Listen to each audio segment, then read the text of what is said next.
അസ്സലാമു അലൈക്കും വറഹ്മത്തുള്ളാഹി വബറകാതുഹു. പ്രിയമുള്ളവരെ, ഇന്നത്തെ വീഡിയോയിലൂടെ നൽകുന്ന സന്ദേശം, ഏതൊരു അറിവും എത്ര ആവർത്തി കേൾക്കേണ്ടി വന്നാലും ഒന്നാമത്തെ പ്രാവശ്യം കേൾക്കുന്നത് പോലെ ശ്രദ്ധയോടെ കേൾക്കണം എന്നുള്ളതാണ്.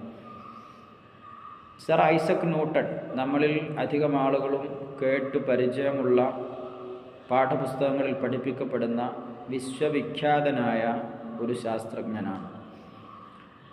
അദ്ദേഹം ഒരിക്കൽ ഒരു ആപ്പിൾ തോട്ടത്തിലിരിക്കുമ്പോൾ ഒരു ആപ്പിൾ താഴേക്ക് വീഴുന്നതായി ശ്രദ്ധയിൽപ്പെട്ടു.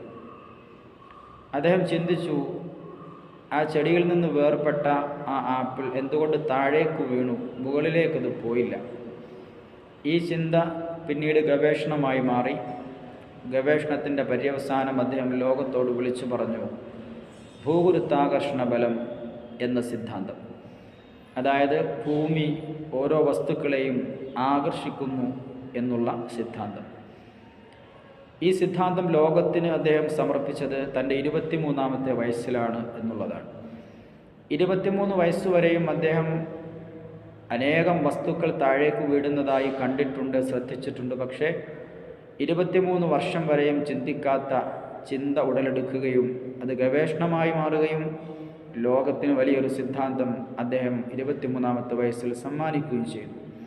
നമുക്ക് ഉൾക്കൊള്ളാനുള്ള ഗുണപാഠം, ഏതൊരറിവും എത്ര ആവർത്തി കേട്ടാലും എത്രാമത്തെ പ്രാവശ്യമാണ് നമുക്ക് പ്രയോജനപ്പെടുക എന്നറിയില്ല. 100 പ്രാവശ്യം കേട്ട അറിവ് 100 പ്രാവശ്യവും പ്രയോജനപ്പെട്ടില്ല എന്ന് വന്നേക്കാം. 101-ാമത്തെ പ്രാവശ്യമായിരിക്കും ഒരു പക്ഷേ പ്രയോജനപ്പെടുന്നത്. ആയതുകൊണ്ട് അറിവിൽ ആവർത്തന വിരസതയില്ല. അറിവ് എത്ര ആവർത്തിക്കപ്പെട്ടാലും അത് ശ്രദ്ധിച്ച് കേൾക്കാനുള്ളത് തന്നെയാണ്.